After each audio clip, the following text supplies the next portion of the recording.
మన ప్రభువును మన రక్షకుడునైన యేసుక్రీస్తు నామములో మీ అందరికీ శుభాభివందనాలు తెలియజేస్తా ఉన్నాను.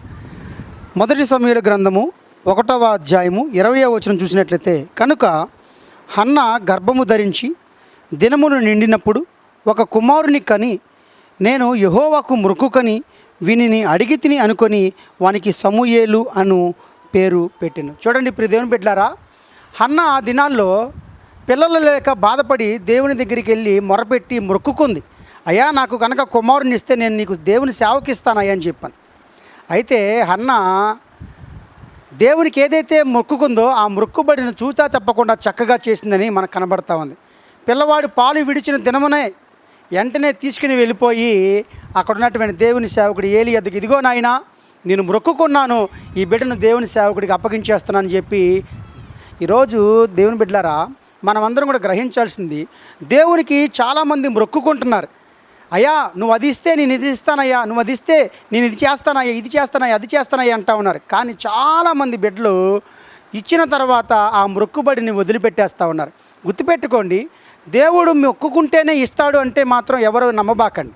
మీరు మొక్కుకున్నా మొక్కుకోకపోయినా ఆయన ఇస్తాడు. కాబట్టి మీకున్నటువంటి అప్పుడు ఉన్నటువంటి పరిస్థితిని బట్టి, మీకున్నటువంటి ఆ ఇబ్బంది ఎరుకును బట్టి మీరు మొక్కుకుంటారు. అయితే మొక్కుకున్నారు, కానీ దాన్ని ఖచ్చితంగా చెల్లించాలి, లేకపోతే అది మీకు పాపం అవుతుందని చెప్పి గ్రంథంలో కనబడుతూ ఉంది. నీ దేవుడైన యెహోవాకు మొక్కుకొనిన తర్వాత ఆ మొక్కుబడిని చెల్లించుటకు తడువు చేయకూడదు. నీ దేవుడైన యెహోవా తప్పక నీ వలన దాన్ని రాబట్టుకొనును, అది నీకు పాపమగును అని అన్నాడు దేవుడు. మొక్కుకుంటే ఖచ్చితంగా చెల్లించండి, దాన్ని ఆలస్యం చేయబాకండి. చాలామంది ఉన్నారు ఈ దినాల్లో, మొక్కుకొని దాన్ని ఆలస్యం చేసేసి దాన్ని తడువు చేస్తూ ఉన్నారు, ఆలస్యం చేస్తూ ఉన్నారు. అది మీకు పాపం. అది ఆ దినాల్లో యాకోబు స్తంభముగా నేను నిలిపిన ఈ రాయి దేవుని మందిరమగును, మరియు నీవు నాకు ఇచ్చి యావత్తులో 10వ వంతు చెల్లింతునని చెప్పి యాకోబు కూడా ఆ దినాల్లో ఆయనకు వచ్చినటువంటి ఆ కళ వచ్చినటువంటి ఆ ప్రాంతంలో, అయ్యా నువ్వు నన్ను దీవించిన తర్వాత నా ఆస్తిలో 10వ భాగం ఇస్తాను, ఇక్కడ దేవుని మందిరానికి నేను ఈ స్థలాన్ని సిద్ధపరుస్తానని చెప్పి మొక్కుకున్నాడు. అలాగే ఆయన సిద్ధపరిచినట్టుగా కనబడతా ఉంది. ఈరోజు నువ్వేం మొక్కుకున్నావు? దేవునికి ఎన్నోసార్లు మొక్కుకున్నావు ప్రార్థనలో, అది చేస్తానయ్యా, ఇది చేస్తానని, ఇది చేస్తాను, అది చేస్తానని. అవన్నీ కూడా దేవుడు ఇచ్చిన తర్వాత నీవు మాట మార్చేసావు. దేవుని బిడ్డ, వాక్యం వింటున్నట్టు నీవు ఇమీడియట్గా దాన్ని తడువు చేయకుండా దేవుడికి ఏదైతే మొక్కుకున్నావో దాన్ని ఇమీడియట్గా చెల్లించు. ఆ తర్వాత ఏమి మొక్కుకోకుండా ప్రార్థన చేసుకో, ఎందుకంటే దేవుడు మన కొరకు అన్నీ ఇస్తాడు, మొక్కుకోపోయినా అన్నీ ఇస్తాడని చెప్పి నేను ఆయన సేవకుడిగా తెలియజేస్తూ ఉన్నాను. అలాగే ఆ దినాల్లో నాయనా మాకు యుద్ధంలో విజయాన్ని ఇస్తే కనుక నా ఇంటిలోంచి మొట్టమొదట ఏదైతే వస్తుందో అది నేను దహన బలిగా అర్పిస్తానని చెప్పి అన్నప్పుడు ఇశ్రాయేలీయుల దేవుడు యెఫ్తా ప్రార్థన అంగీకరించి విజయాన్ని ఇచ్చాడు. విజయాన్ని ఇచ్చినప్పుడు యెఫ్తా చక్కగా ఇంటికి వస్తూ ఉన్నప్పుడు ఆయనకున్నదే ఒక కుమార్తె, మగపిల్లలు లేరు. ఆ ఒక్క కుమార్తె చక్కగా, తండ్రి నువ్వు గెలిచావా అని చెప్పి చక్కగా సంబరంగా వస్తావంటే, నా కుమారే నన్ను ఎందుకు బాధ పెట్టావు, నేను దేవునికి మొక్కుకున్నాను, వెనక తీయలేను అని చెప్పని అన్నాడు. నువ్వు దేవునికి మొక్కుకున్నావా నాన్న? అయితే ఓకే, దాన్నే కానిచ్చేద్దాం. ఆ తండ్రి ఆ కూతురు ఇద్దరు కూడా చక్కగా దేవునికి ఇచ్చినట్టు నా మొక్కుబడికి విధేయత చూపించారని దేవుని సేవకుడికి తెలియజేస్తాను. ప్రదేశం బిడ్డలారా, మొక్కుకున్నాడు యెఫ్తా, వెనక తీయకుండా మరలా ఆ యొక్క కుమార్తెను చక్కగా దేవుని సేవకురాలకి ఇచ్చేశాడు.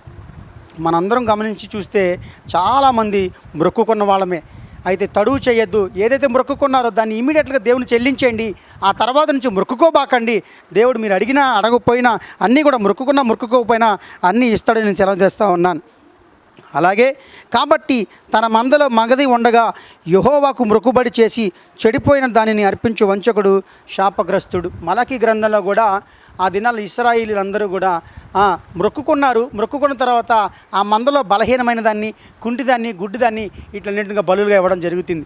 కాబట్టి దేవుని బిడ్డలారా, మొక్కుకున్న దాన్ని మొక్కుకున్నదే ఇవ్వాలి.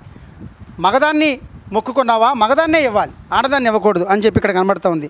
కాబట్టి ఆయనకు మన పట్ల బాధ్యత ఉంది. కాబట్టి మొక్కుకోపోయినా ఆయన అన్నీ ఇస్తాడు. ఒకవేళ మొక్కుకుంటే హన్న ఎలాగైతే మాట నిలబెట్టుకుందో, యెఫ్తా ఎలా నిలబెట్టుకున్నాడో, యోబు లేదా యాకోబు ఎలా నిలబెట్టుకున్నారో మనం కూడా అలా నిలబెట్టుకోవాలని దేవుని సేవకుడికి తెలియజేస్తాను. ఇంకొక మాట మరియు చెప్తున్నాను, ఇంకెప్పుడు కూడా మొక్కుకోవద్దు, దేవుడిని అడగండి, ఇస్తాడంతే. మొక్కుకుంటే చెల్లించండి. కాబట్టి దేవుని బిడ్డల తలలో ఉంచండి, ప్రార్థన చేస్తాను. స్తోత్రములు తండ్రి, పరిశుద్ధుడైన మా ప్రభువానికి వందనాలు, స్తోత్రాలు. నీ ఘనమైన నామమునికి మహిమయు ఘనతయు ప్రభావం కలుగునుగాక. నాయనా, నీ వాక్యం ద్వారా మాతో మాట్లాడేవు నాయనా. ఎంతోమంది మా బిడ్డలు నీకు మొక్కుకున్నట్టుగా కనబడతా ఉంది.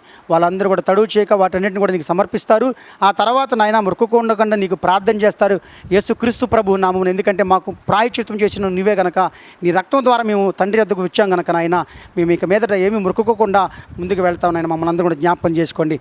అలాగే నాయన ఎంతోమంది అనారోగ్యంతో బాధపడుతున్న వారిని జ్ఞాపకం చేసుకోండి.